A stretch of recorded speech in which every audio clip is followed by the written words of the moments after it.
खबरें जो आपको सीधे जोड़ती हैं हमसे, जिनका आपकी जिंदगी पर होता है सीधा असर। खबरों की वही तस्वीर, बिना बदले बिना डरे, जज्बा सच का लिए, सच दिखाते हैं। नाथ से गुहार लगाने क्या मामला सर, हमारी बच्ची है, हम कहाँ जाएं लेकर के? हमारे सास ससुर बूढ़े हैं, अब हम लोग के जान के लिए खतरा है। चाहे जब हमारा जान का खतरा अगर कुछ भी हो जाएंगे तो जो है उनका जो है प्रशासन जिम्मेदार होगा हम लोग को, अगर हमारे जान से कुछ भी हुआ तो। क्या मामला सर जी, हमारी सिस्टर शादीशुदा है, जो ये हमारे भानोई साहब प्राइवेट डॉक्टर के यहाँ लेकर गए थे। वो ऑपरेशन वगैरह करके जांच वाँच करके जो दवा वगैरह करता है, तो उसने बोला कि आप मेरी सिस्टर के पेट में जो 3-3.5 महीने का बच्चा है जो मर चुका है, उसका ऑपरेशन वगैरह करके सही करना पड़ेगा, नहीं तो मरीज की हालत ख़राब हो जाएगी, जान जा सकती है। उसके बाद मेरे भानोई साहब पूछे कि अगर किसी भी तरह की दिक्कत नहीं है और आप पूरी तरह इलाज कर सकते हो तो करिए। तो बोले कोई दिक्कत नहीं है, हम पूरी जिम्मेदारी लेते हैं, करेंगे इलाज। उसके बाद उन्होंने गलत ऑपरेशन कर दिया, जो 3-4 फीट गुप्त अंग से हाथ बाहर कर दी, उसका भी फोटो है। उसके बाद जो है जिला लखीमपुर खीरी रेफ़र किया गया, उसने जो लखीमपुर के लिए भेज दिया। फिर लखीमपुर भी नहीं सही हुई तो लखनऊ नोवेल हॉस्पिटल में इलाज चला है उनका, अभी आज भी वहीं हैं। तो उसके बाद हमने एक कोतवाली निगासन में दिया है एप्लीकेशन, सामुदायिक स्वास्थ्य निगासन में दिया है, और जिला लखीमपुर खीरी डीएम को दिया है, एसपी को दिया है। तो यहाँ क्या गुहार लगाने आए? सर, हम चाहते हैं कि डॉक्टर के खिलाफ कार्रवाई की जाए, और जो कौन सा डॉक्टर है? कृष्ण कुमार निषाद। कौन से हॉस्पिटल का? ये प्राइवेट चलाता है, बिना नाम का है। अच्छा, झोला छाप डॉक्टर है। मगर करता है, नर्स वर्स से भी रखता है, ऑपरेशन वगैरह करता है। ठीक, तो आप देख अभी तो वहाँ कोई कार्रवाई नहीं हुई है। लोग गरीब है तो कोई सुनाई नहीं है, जिसका पास पैसा है सुनाई। तो आप देख रहे हैं अपनी सुनवाई को लेकर के उत्तर प्रदेश के मुख्यमंत्री योगी आदित्यनाथ के पास उत्तर प्रदेश के कई जिलों से फरियादी आए हैं फरियाद लगाने, जिस तरह से दबंगों के, भूमाफियाओं के और झोला छाप डॉक्टरों के हौसले बुलंद हैं। वे किसी की भी जान के साथ में खिलवाड़ करने के लिए तैयार हैं। लगातार हम आपको दिखा रहे हैं किस तरह से आमजन परेशान है, मजबूर है। दबंगों के आगे पुलिस थाने की नतमस्तक है, कोई भी आला अधिकारी इनकी मदद नहीं करना चाह रहा है। ये ज़िले में दरबदर की ठोकरें खाने के लिए भी तैयार हैं, और उत्तर प्रदेश के मुख्यमंत्री के जनता दरबार में आए हैं अपनी फरियाद लगाने। अब देखने वाली बात यह है कि किस तरह से इनकी समस्याओं का समाधान होगा, और जो लोग इनकी समस्याओं का समाधान नहीं कर रहे हैं, कोई पुलिस वाला किसी महिला को लात मारने की बात कहता है, तो कोई जिम्मेदार अधिकारी इन गरीबों से पैसों की मांग करता है। कहीं ना कहीं इनके जो भी मामले हैं उनका समाधान ना करके उत्तर प्रदेश के ज़िम्मेदारों ने एक बात तो हकीकत कर दी है कि आपकी जेब में नोट होगा तभी आपका काम होगा, वरना किसी भी तरीके का कोई काम नहीं होगा। एसडीएम साहब को, डीएम साहब को सब एप्लीकेशन दे दी, कोई भी कार्रवाई नहीं कर रहे। क्या कहते हैं? एसडीएम साहब को दी तो एसडीएम साहब ने कोई कार्रवाई नहीं की। वो लेखपाल और तहसीलदार साहब आए और वहाँ देख करके चले गए, और जाने के बाद में वो कोई कार्रवाई नहीं कर रहे। जयवीर सिंह पुलिसकर्मी आदमी पुलिस विभाग में, उसने रिश्वत दे रखी है उनके लिए, तो वो कोई कार्रवाई नहीं करते हैं। तो क्या चाहते हैं? मैं ये चाहता हूँ पुश्तैनी रास्ता, सर मेरा रास्ता खुल जाए, और मुझे खुली यही चाहना है कि मेरा पुश्तैनी रास्ता खुल जाना चाहिए। ठीक, मकानों। तो क्या समस्या दादा लेके आए? समस्या ये लेके आए हैं कि रास्ता है, रास्ते के वो नाले के ऊपर झड़ा हुआ हमारे साथ में मोहल्ले वालों से। अब हमारी सिर की हड्डी टूटी है, सिर की हड्डी तोड़ने के बाद में हम रिपोर्ट लिखवाने गए तो रिपोर्ट तो वहीं लिखी गई थी, और उसके बाद में जो है हमने सुनवाई करवाई तो हमारी कोई सुनवाई नहीं करी। दरोगा ने, किसी एसओ ने, दरोगा ने, किसी पुलिस वाले ने कोई हमारी सुनवाई नहीं करी। अच्छा, किस जिले का मामला? जिला अमरोहा की बात है, जिला अमरोहा, नौगामा सादात, नौगामा थाना, गाँव खेड़ी। तो यहाँ क्या मांग लेकर के? यहाँ से हम जोगी के पास आए हुए, हमें भरोसा है कि वो हमारा काम ये करवा सकते हैं। जिसमें हमने कोर्ट में मुकदमा, हमने जब हमारी पुलिस ने नहीं सुनी, कप्तान ने नहीं सुनी बिल्कुल भी, तो जब हमने कोर्ट में मुकदमा डाला, कोर्ट में मुकदमा डालने के बाद में हमने 308 जो है हमारी जो है मजिस्ट्रेट ने 308 की धारा लगा दी। लगाने के बाद में उसके बाद में तारीख चली, सम्मन चले उनके, तो वो तारीख पाए, तारीख पे उन्होंने तारीख ले ली। हमने डायरेक्ट जाते के साथ वकील को लेके हमने उनके वारंट निकलवा दिए। वारंट निकल गए कम 8-10 वारंट, वो बिल्कुल तलब नहीं हुए बिल्कुल भी। यानी कि कोर्ट के आदेशों को भी पुलिस नहीं मान नहीं है साहब। वो 4 बंदी हैं, उन्होंने उनसे पैसे लेते हैं 15,000 रुपये, 20,000 दरोगा, और उनको छोड़ देती है अदालत। माँ कह देती है दरोगा कि वो यहाँ नहीं, वो फरार रहेंगे। ठीक।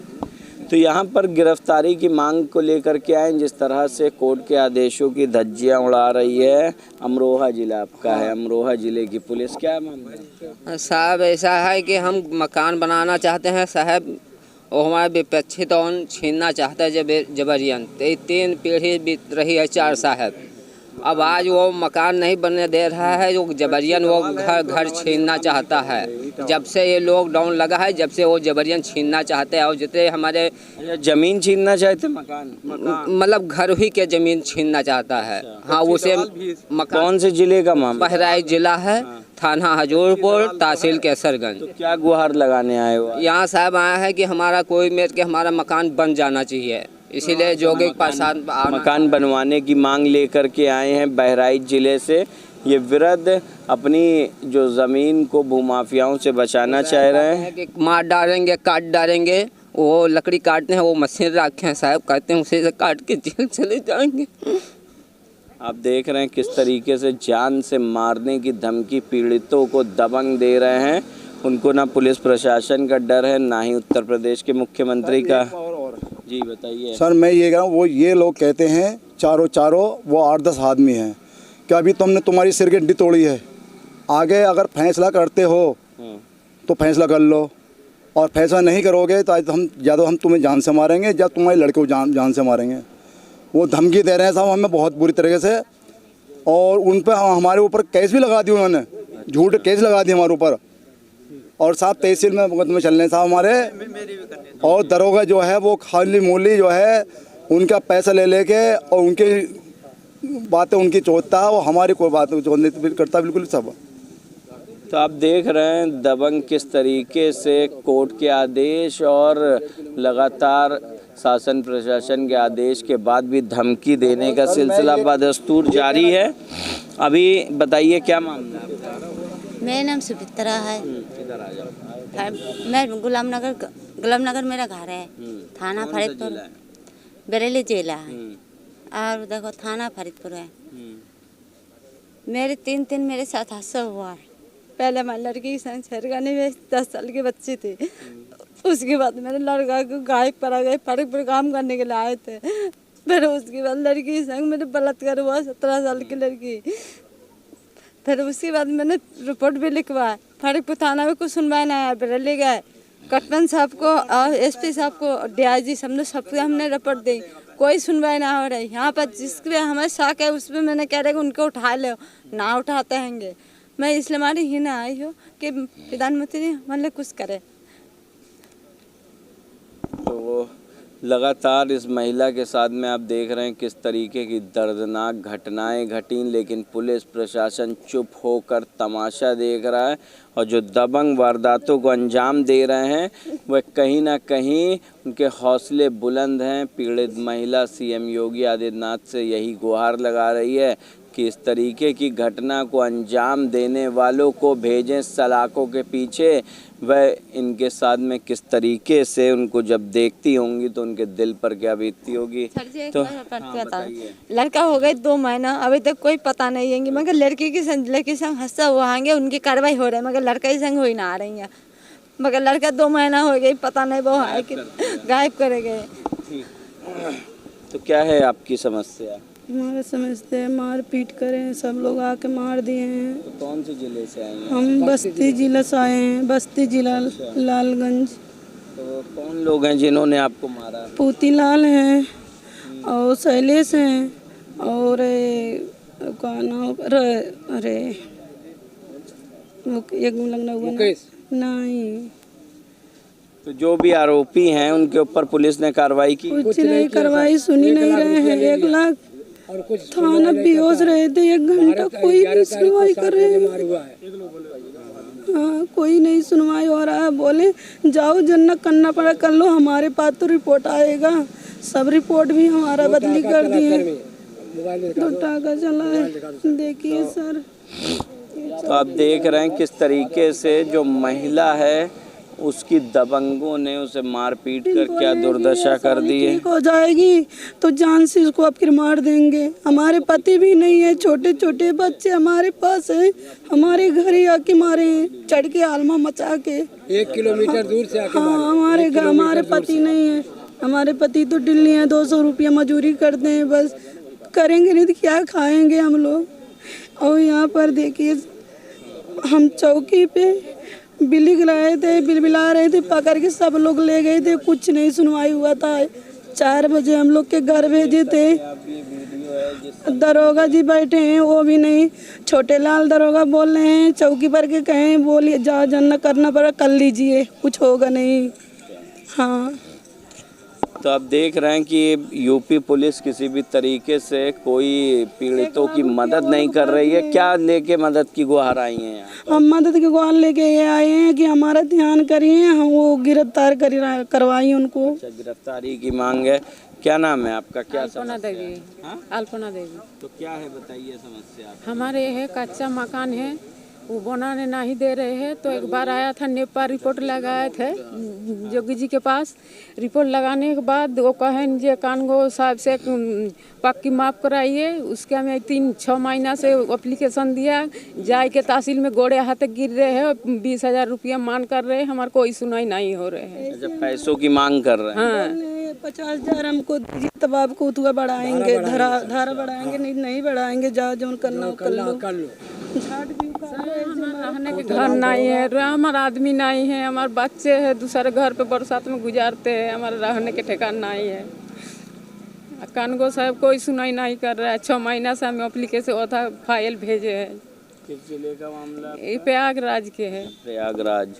प्रयागराज में किस तरीके से जो कानूनगो, लेखपाल और तहसीलदार आपसे पैसे की मांग कर रहे हैं? नहीं, कानगो के पास गया था तो कोई 6 महीने से गोड़ गिरे, हाथ गिरे, कोई नहीं सुनाई कर रहे। पैसा नहीं है तो कोई नहीं सुनाई है गरीब के, मतलब गरीब के, इसलिए कोई सुनाई नहीं है। रहने में हमारा ठिकाना नहीं है। ठीक, क्या समस्या लेके आई? कानपुर जिले से बोल रहे हैं।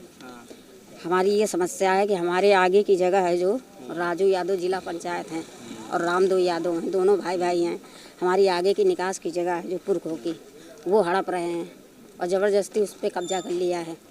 हम उसी के लिए आए यहाँ पर दरखास्त लेके। और कुछ कहो तो मारने की धमकी देते हैं, मर्डर करने की धमकी दे। पुलिस नहीं सुनवाई कर रही हमारी, ना चौकी की ना थाने की। सचिंडी थाना लगता है और चौकी भीमसिंह लगती है। जान से धमकी भी देते हैं साहब कि मार देंगे कि ठीक हो जाएगा। छोटे लाल दरोगा हैं, कहते हैं जाओ, और एक त्रिभुवन दरोगा है, बोले हम खोज कर रहे हैं, हम खोज कर रहे हैं। तो माता जी क्या समस्या लेके आए बताइए? मेरे वहाँ जो लड़ाई हुई है, बहुत बुरी तरह से हम लोग को मारा है, हमारे परिवार को।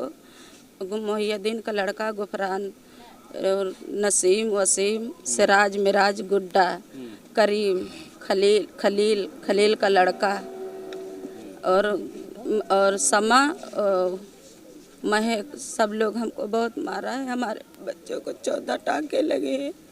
3 बच्चे हमारे हैं, 14 टाँके हमारे बच्चों के लगे। कह रहे हैं कि मारेंगे, अभी मारा है फिर मारेंगे, भगा देंगे गांव से। हम लोग दौड़ते ऐसे घूम रहे हैं, हमारी कोई सुनवाई तो नहीं हो रही, कोई भी सुनवाई तो नहीं कर रहा है। वहाँ 1 महीना हो रहे हैं हम दौड़ते, कोई हमारी सुनवाई तो नहीं हो रही है। माता जी क्या लेके आई समस्या? हम समस्या लेके ये आए हैं कि हमारा मकान जो है फतेहपुर में गणेश विहार EWS 250 नंबर मेरा है, और जो है सन 94 में मैंने अलाट करवाया था। और विष्णु बाबू ने जब हमारा सब काम पूरा मतलब बोला कि किस्तें जो है सब भर दो, नहीं तो तुम्हारा मकान चला जाएगा। मैंने 3,33,000 रुपया विष्णु बाबू के हाथ में दिया। जो मैंने रसीद मांगा उन्होंने रसीद नहीं दिया, और जो है इधर उधर टहलाते रहे। मैंने सन 15 में पूरा पेमेंट कर दिया था, जिसकी आज तक रजिस्ट्री नहीं हो पाई है। और जो है जब हम यहाँ हेडक्वार्टर इलाहाबाद गए पता लगाते लगाते, तो वहाँ पता लगा कि वहाँ पैसा कुछ नहीं जमा है, बकाया दिखाई दे रहा है और उसकी रिकॉर्डिंग मेरे पास है। तो आप क्या मांग लेकर के मांग कर रहे हो कि मेरी रजिस्ट्री वो करवा दे, और जो वो जो मैं मोबाइल करती हूँ तो वो बताता है कि हाँ आपने मुझे पैसा दिया है, वो मैं रिकॉर्डिंग की हूँ। किस जिले का मामला? ये फतेहपुर जिला का। अच्छा, कौन यानी कि जिसने रजिस्ट्री आपकी जालसाज तरीके से नहीं की, क्या नाम है उसका? ये विष्णु सिंह आवास विकास का बाबू है जो कानपुर में कार्य कर रहा है ऑफिस में। ठीक। तो आप देख रहे हैं जिस तरीके से लगातार लोगों के ऊपर शासन प्रशासन पर आरोप भी लग रहे हैं और किस तरह से उनकी समस्याओं का समाधान नहीं हो रहा है, और लगातार क्या समस्या है बताइए? समस्या, हम श्रावस्ती ज़िले से आए, मल्हीपुर थाना से सर। हमारा जितना ज़मीन 24-25 बीघा ज़मीन है सर, दूसरे आदमी को खड़ा करके हमारा ज़मीन बैनामा करा लिया। बाप का नाम श्यामता प्रसाद सेठ है। और सर हमारे ऊपर बहुत वो हुआ है, 3 बिस्वा हमारे पुश्तैनी ज़मीन का था, वो भी हमारे लेके जाके ज़बरदस्ती बैनामा करवा लिया, उसका पैसा भी नहीं दिया है। बोले थे 1 लाख रुपया देंगे और तुम लेके भाग जाओ।